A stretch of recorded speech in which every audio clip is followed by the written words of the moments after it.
Bonjour les amis, je fais partie de ceux qui, avec Christine Tazin, mais aussi Gérard Boyadjian, mais aussi Renaud Camus, mais aussi Éric Zemmour, mais aussi Yvan Rioufol, mais aussi Brigitte Bardot, mais aussi Charlie Hebdo, peuvent se retrouver au tribunal pour incitation à la haine, à la discrimination ou à la violence en raison de l'appartenance à une nation, une ethnie, une race ou une religion. C'est la loi Pleven de 1972 avec ses ajouts de 2004.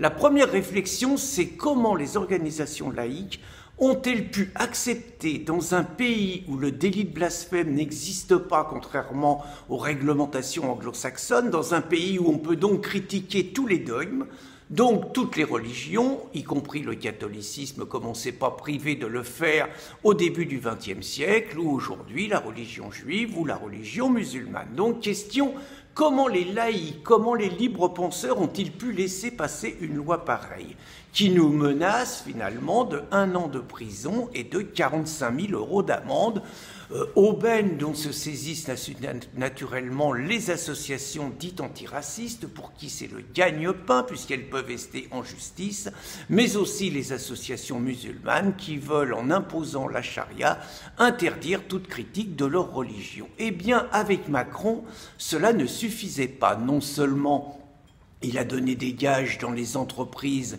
par rapport au voile, mais ils ont décidé de proposer une aggravation de cette loi, donc par la loi dite Avia, cette députée avocate qui s'est distinguée en mordant un chauffeur de taxi qui osait lui demander de payer sa commission.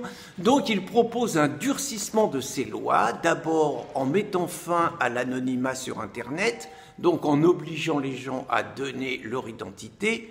Ensuite, ils prennent des dispositions simplement pour incitation à la haine en raison d'une religion.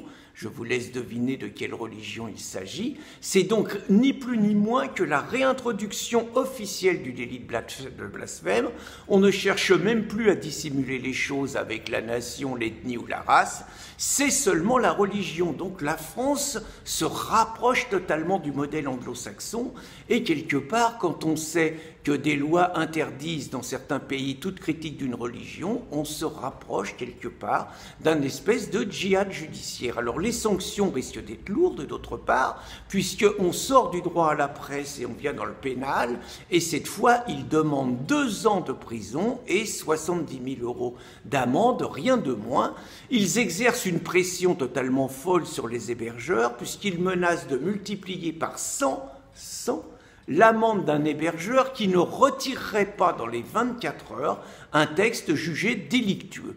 On est donc carrément rentré dans une nouvelle phase et on constate qu'avec Macron, toutes les nouvelles lois, ça commençait par la prétendue loi fake news, toutes les nouvelles lois restreignent la liberté d'expression, comme d'ailleurs dans ce pays depuis 50 ans. Toutes les nouvelles lois qu'on nous pond restreignent la liberté d'expression. Simplement, avec Macron, il y a une accélération de l'histoire et on va arriver à une véritable police Internet qui va interdire les esprits libres de s'exprimer. Donc n'hésitons pas à dire qu'avec Macron, on s'enfonce dans la dictature et surtout n'hésitons pas à organiser la résistance, sachant que les petits malins ont toujours su contourner la dictature des maîtres censeurs. Bonne journée les amis.